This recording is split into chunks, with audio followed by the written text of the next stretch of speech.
tema da poupança e da impossibilidade de poupar, nós tipicamente dizemos que isto muitas vezes, na maioria dos casos, não é em todos, acaba por ser um bocado um mito, no sentido em que já tivemos a possibilidade e o privilégio de dar formações a milhares de pessoas por todo o país e percebemos que pessoas, independentemente do seu nível de rendimento, vão encontrando alternativas de poupança e vão-nos dando grandes lições de poupança.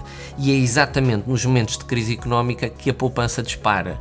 Portanto, isto mostra-nos que não é uma questão de contexto, porque na realidade vemos que em momentos de crise as pessoas adiam decisões de consumo, adiam decisões de investimento e, portanto, isto acaba por fazer com que a poupança aumente. Temos é que ter estratégias de poupança. Uma grande estratégia é exatamente definir um dia no mês para poupar, para fazer uma transferência para uma conta poupança, uma conta de investimentos, o que seja, e o processo torna-se tão automático que a pessoa acaba por esquecer.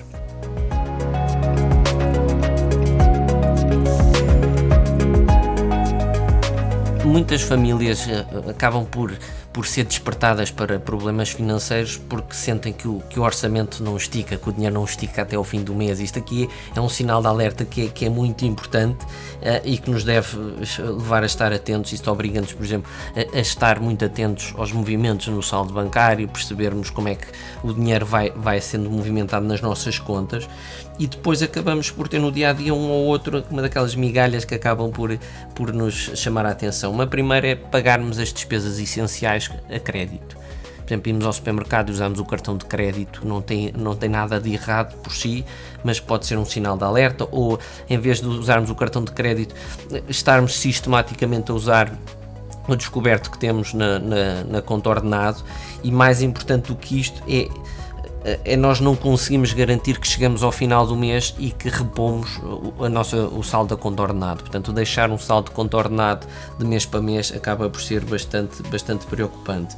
E um último que leva muitas famílias já numa situação mais de extremos é estar a pagar dívidas ou prestações com outras dívidas. Facilmente acontece aquilo que se chama a espiral do sobreendividamento, que usa um cartão de crédito para pagar a dívida do outro e, portanto, entra aqui numa espiral e no final isto não vai dar bom resultado, certamente.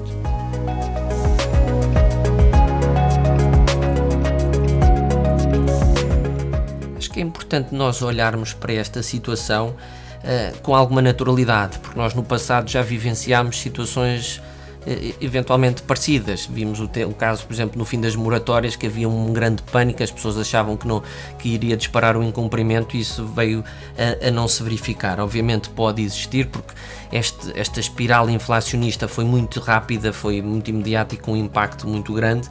Agora temos que ter aqui atenção, em primeiro lugar, que existe muita poupança disponível por parte das famílias e, portanto, isto dá-nos aqui uma folga, uma margem para poder gerir o orçamento. Agora, ao nível das autoridades, portanto, o Banco de Portugal tem feito já algumas alterações, portanto, tem encurtado os prazos máximos dos créditos, tem obrigado a banca, de facto, a ter critérios mais rigorosos na aprovação dos créditos, isso, portanto, já fez um pouco a sua parte, e ao nível do Estado, parece-me que a grande medida que tem que fazer o Estado não vai querer fazer, que é baixar impostos, porque na realidade as famílias vão precisar de ter um aumento do rendimento disponível e o Estado, se conseguisse baixar os impostos, iria naturalmente aumentar o rendimento disponível das famílias, mas não me parece que isso vá acontecer.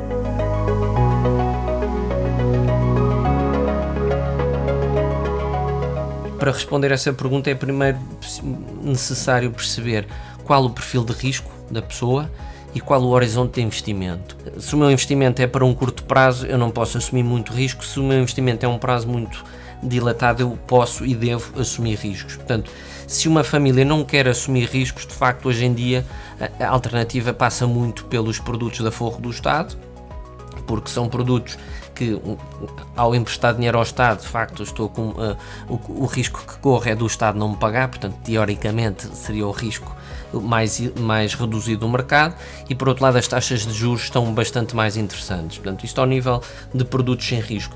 Depois, ao nível de produtos com risco, com prazos mais dilatados, temos soluções como os planos de poupança-reforma ou os ETFs, por exemplo, que são produtos, no caso do PPR, são produtos que acabam por ser bastante interessantes em termos de fiscalidade, lado, e os ETFs são muito interessantes em termos de comissionamento. Portanto, são duas alternativas que podem ser interessantes. Agora, assumirmos que ao investir vamos ter que assumir riscos, porque senão não vamos ter o retorno que precisamos.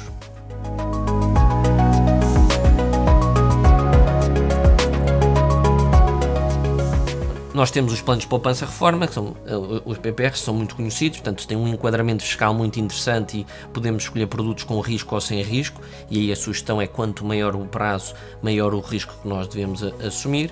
Temos os seguros financeiros, que são soluções também fiscalmente muito interessantes e podem ser procurados, e temos também a situação dos fundos de pensões, que são produtos que são tipicamente contratados por empresas como um benefício para os seus colaboradores, e de facto temos visto nos últimos tempos muitas empresas a recorrer à Reorganiza para encontrar planos de poupança, a fundos de pensões ou planos de pensões para os seus colaboradores.